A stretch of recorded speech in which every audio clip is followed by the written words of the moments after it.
শুরুর আগে আপনাদের কাছে আমাদের একান্ত অনুরোধ, আমাদের চ্যানেল গল্প বন্ধুকে সাবস্ক্রাইব করুন। আপনাদের সহযোগিতা এবং ভালোবাসা আমাদের একান্ত কাম্য। ধন্যবাদ।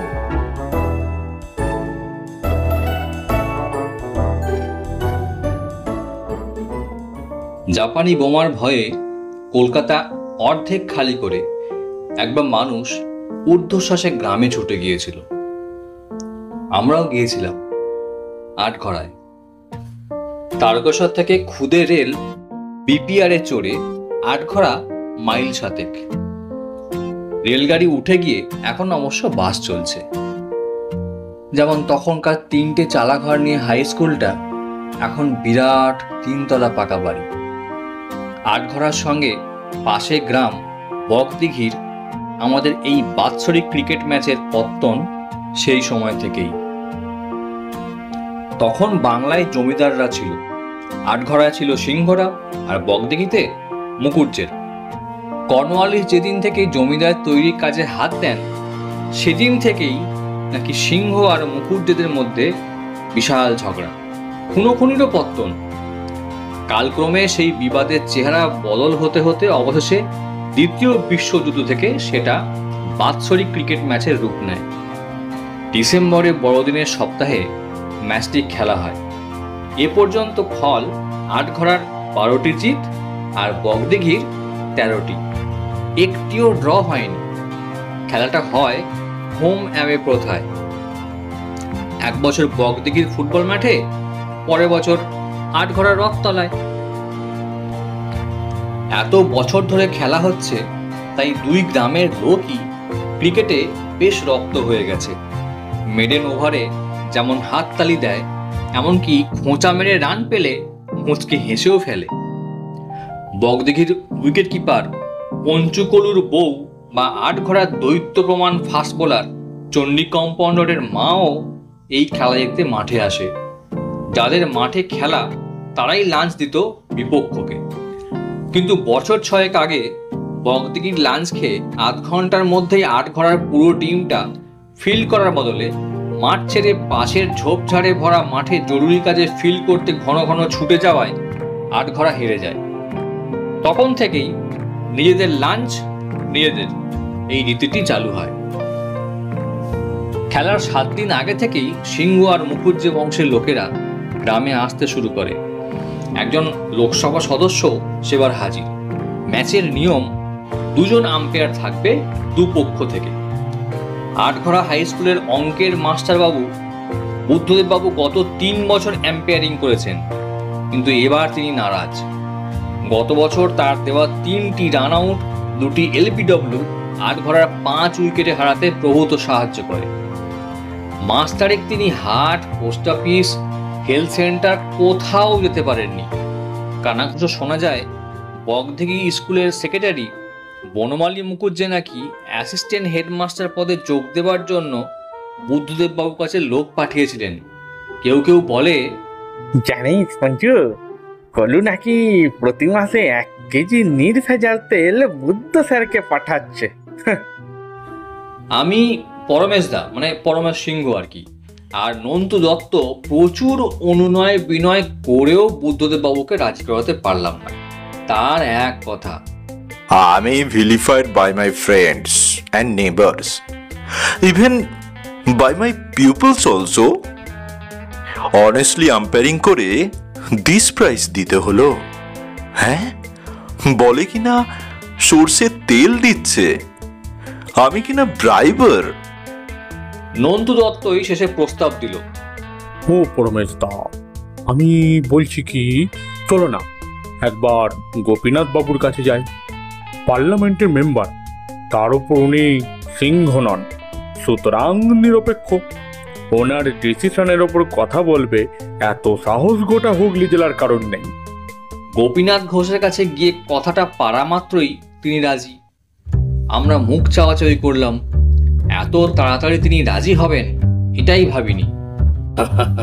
তবে ভাই, ক্রিকেট আইনের বিন্দু বিসর্গও কিন্তু জানি না, জীবনে ক্রিকেটও খেলিনি কোনোদিন।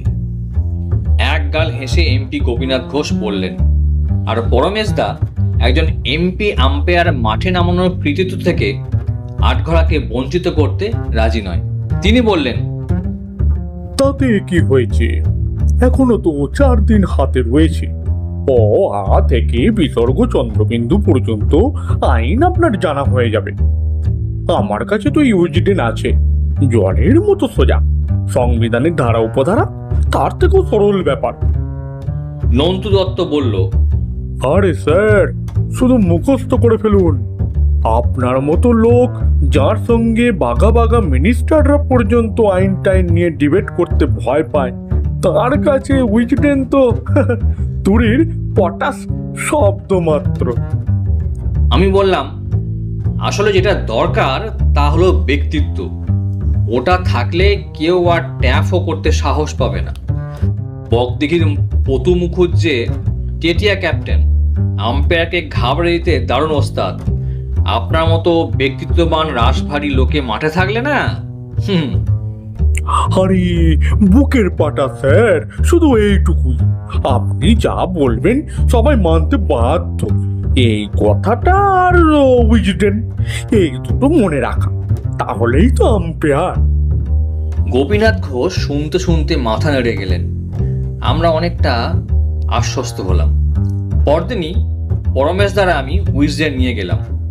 যাবার সময় পরমেশ দা আমায় বোঝালো, আরে শোন, এই রাজনীতি যারা করে টরে, তাদের নাকের সামনে আইন কানুন ধারা উপধারা এইসব যদি ঘাসের আটির মতো ধরিস, দেখবি লোভ সামলাতে পারবে না। পরমেশ দা কথায় কথায় উইজডেনের পাতা উল্টে গোপীনাথ ঘোষের সামনে এগিয়ে ধরে বলল, এই 35 নম্বর আইনটা, ও কি অদ্ভুত রকমের। ব্যাটসম্যান কট আউট হয়ে যাবে যদি ফিল্ডসম্যান বলটিকে দেহের সঙ্গে আঁকড়ে ধরে।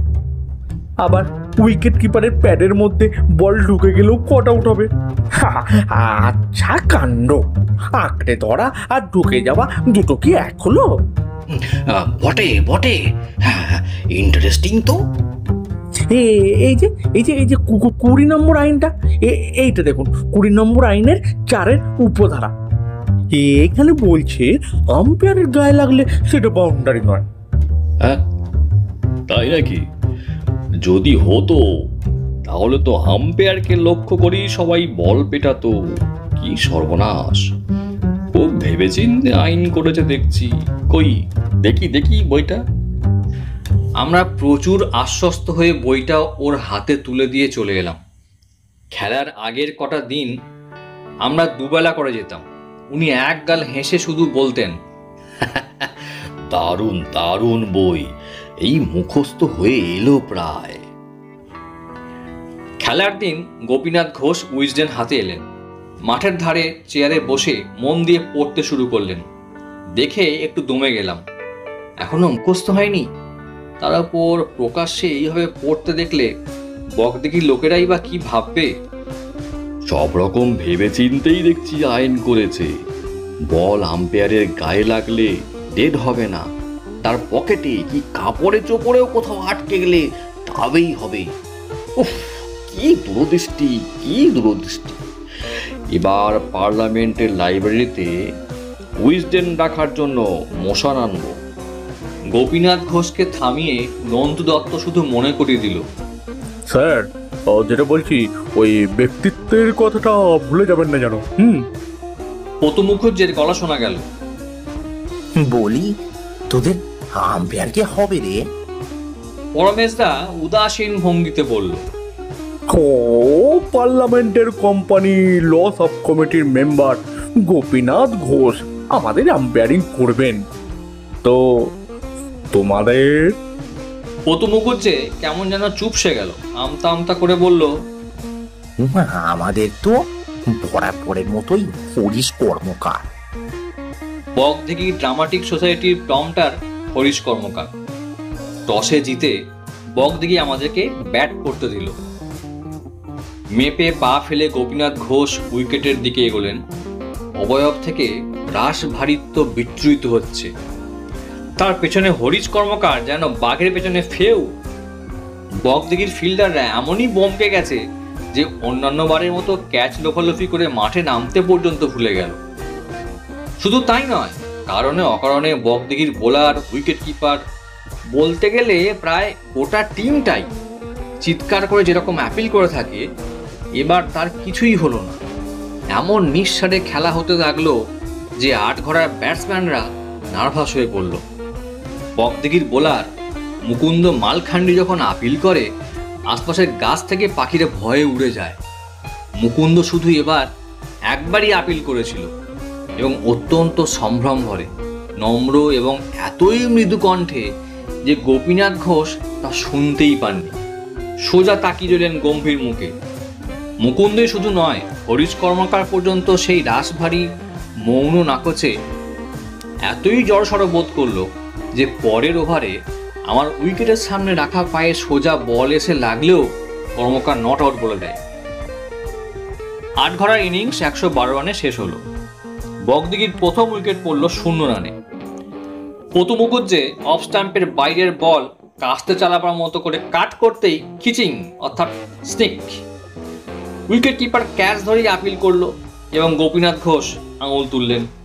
এক্ষেত্রে পতু মুখুজ্জে বলটা প্যাডে বা বুটে বা কাঁধে লেগেছে বলে সচরাচর তর্ক শুরু করে। এবার একটি কথাও না বলে মাথা নিচু করে উইকেট থেকে চলে গেল। পরের ওভারে আটঘরা দুটো এলবিডব্লিউ আপিল গোপীনাথ ঘোষ নাকচ করে দিলেন। মনে মনে আমরা খুশিই হলাম, আমাদের আম্পায়ারের নিরপেক্ষতা প্রমাণ হয়ে গেল। দ্বিতীয় উইকেট পড়ল 40 রানে। 3টে ক্যাচ জমিতে পড়ল। চণ্ডী কম্পাউন্ডার 11টা ওয়াইড দিল আর তার বলে 14টি বাই রান হওয়া সত্ত্বেও বকদিঘির স্কোর গিয়ে গড়ালো 7 উইকেটে 86। তারপর 101 8 উইকেটে। ব্যাট করছে অতুল মুখুজ্জে, 6 ফুট লম্বা, 94.5 কেজি ওজন, আর বিষ্টু মিশির 5.5 ফুট লম্বা এবং ওই একই ওজন। শর্ট রান নেবার সময় একবার ওদের পদভারে জমি কেঁপে উইকেটের বেল পড়ে গেল। আটঘরার হার অবধারিত। বকদিঘি থেকে আসা লোকেরা হৈ হৈ শুরু করেছে। অতুল মুখুজ্জে স্টেডি ব্যাট, শুধু সিধে বলগুলো আটকে যাচ্ছে আর বাইরের বল ছেড়ে দিচ্ছে। অন্যদিকে আলুর আড়তদার মিশিরজি ডাইনে ব্যাট চালিয়ে বাঁয়ে 1 রান আর বাঁয়ে ব্যাট চালিয়ে পিছন থেকে 1 রান, এইভাবে বকদিঘিকে 109 রানে নিয়ে গেল। আর 4 রান হলেই জিত, বকদিঘির হাতে 2টো উইকেট। এমন সময় ঘটল সেই কাণ্ডটা। পরমেশদার লোপ পাই বল পিচের মাঝামাঝি করে বিষ্ণু মিশিরের কাছে যেন আর পৌঁছই না। বলটা এত স্লো ছিল, মিশিরজি প্রথমে ঠিক করেছিল ধারে ঝাড়ু চালাবে, তারপর বলের গতি থেকে কেমন ভ্যাবাচাকা খেয়ে বেলচা চালাবার মতো ব্যাটটাকে সামনে ছুড়লো বা চালালো। বলটা পিচের মাঝ বরাবর সোজা আকাশে উঠে গেল। আটঘরার সবচেয়ে বাজে কিন্তু সবচেয়ে উৎসাহী ফিল্ডসম্যান হোমিওপ্যাথ ডাক্তার ভুবনেশ্বর সিংহি ছিল মিড অফ আর কভার পয়েন্টের মাঝামাঝি। দৌড়ে পিচের ওপরে গিয়ে 2 হাতের মুঠো জড়ো করে অপেক্ষা করতে লাগলো পরন্ত বলটি ক্যাচ করার জন্যে। সেই সময় মিশিরজি প্রাণঘাতে একটা চিৎকার করলো অতুল মুখুজ্জের উদ্দেশ্যে, অতুল রান! ব্যাটটাকে তলোয়ারের মতো সামনে ধরে মাথা নিচু করে বিষ্টু মিশির আর ব্যাটটাকে গদার মতো কাঁধে রেখে অতুল মুখুজ্জে দুদিকের উইকেটের দিকে দুজনে রওনা হলো। দুজনের মোট ওজন 190 কেজির একটু বেশি বা কম। ভুবন ডাক্তার দেখতে পাচ্ছে, বরং বলা উচিত শুনতে পাচ্ছে, কেননা তখন সে মুখ তুলে বলের দিকে তাকিয়ে আর ওরা দুজন আসছে। ডাক্তার একটু নরম প্রকৃতি, সম্ভবত ওদের রান নেবার পথে বাধা না হওয়ার জন্যই ভদ্রতাবশত সে পিচ থেকে সরে গেল। কম্পাউন্ডার চণ্ডী চিৎকার করে উঠল, আরে ছাগল, ক্যাচটা দিয়ে নষ্ট হবে। ডাক্তার এক মুহূর্ত ইতস্তত করেই আবার পিচের ওপর 2 স্টিম রোলারের মাঝখানে এসে দাঁড়ালো। বলটা তার হাতে প্রায় পড়ছে বা পড়েছে, তখনই দুদিক থেকে দুজনে এসে পড়লো তার ওপরে, তারপর 3 জনই মাটিতে। কিন্তু তার মধ্যেই ডাক্তার সিংহি 2 গন্ডমাদনের মাঝের ফাটল থেকে কোনো রকমে মাথাটা বার করে জমি থেকে বলটা কুড়িয়ে ধরে একটি আওয়াজ করলো, আওয়াজে অনেকটা এইরকম একটা বাক্যের আভাস পাওয়া গেল। Yes, out, out. সময় নষ্ট না করে এমপি গোপীনাথ ঘোষ বললেন, কেন আউট? বিধু মিশির ব্যাটটা আবার তলোয়ারের মতো বাগিয়ে ধরেছে। Obstructing the field, out. এরপর সবাইকে অবাক করে গোপীনাথ গড়গড়িয়ে মুখস্থ বলে গেলেন ক্রিকেটের 40 নম্বর আইনটা। মিশির যে ইংরেজি বোঝে না, হতভম্ব হয়ে সে অতুল মুখুজ্জের দিকে তাকালো। অতুল মুখুজ্জে ইংরেজির এমএ গম্ভীর হয়ে মিশিরের দিকে তাকিয়ে ঘাড় নাড়ল। বেশ, আইনে যদি থাকে তাহলে তো আলবাত আউট, কিন্তু আউটটাকে? মাঠ চুপ, সবাই তাকিয়ে গোপীনাথ ঘোষের দিকে। মনে হলো এই সমস্যার কি উত্তর হবে সেটা তার জানা নেই। ক্রিকেট আইনগুলো ঠিকই মুখস্থ করেছেন, কিন্তু এই রকম পরিস্থিতির উদ্ভব হলে আইনে কি বলা আছে সেটা আর মুখস্থ করা নেই। পিচের ঠিক মাঝখানে দুদিক থেকে দুজনে এসে একই সঙ্গে ভুবন সিংহির ঘাড়ে পড়েছে। দুজনের মধ্যে কে অবস্ট্রাকশনের জন্য দায়ী হবে তাহলে? আচ্ছা, আমাদের মধ্যে তাহলে কে আউট? অতুল মুখুজ্জে বিস্ময় সহকারে বলল, দুজনেই আউট। গোপীনাথ ঘোষ তার ব্যক্তিত্ব এবং জোড়া আঙুল তুলে ধরলেন। আশ্চর্য, দুই ব্যাটসম্যানই আর কথা না বলে গুটি গুটি মাঠ ছেড়ে চলে গেল। 8 ঘোড়া জিতল 3 রানে। বগদিঘির ওরা নিজেদের মধ্যে ফিস ফিস গুজগুজ করছিল বটে, কিন্তু ভরসা করে প্রতিবাদ জানাতে এগোয়নি। আইন কানুন কারই তো জানা ছিল না। দিন 7 পরই পতু মুখুজ্জে ঝড়ের মতো সাইকেল চালিয়ে পরমেশদার বাড়িতে এসে হাজির, হাতে একটা উইজডেন। এমপি আম্পায়ারকে দিয়ে 8 ঘোড়া আমাদের হারিয়েছে রে, মামলা করবো আমি। চিৎকার করতে করতে পতু মুখুজ্জে উইজডেন খুলল। এই দেখ, খুদে খুদে অক্ষরে কি লেখা রয়েছে। পরমেশদা আর চোখে লাল কালির দাগ দেওয়া শেষের কথাগুলো দেখে। It is the striker who is the out. একজন আউট হয়, দুজন নয়। আর তোদের এমপি? ঠিক আছে, সামনের বার আমরাও এম্পায়ারিং দেখাবো।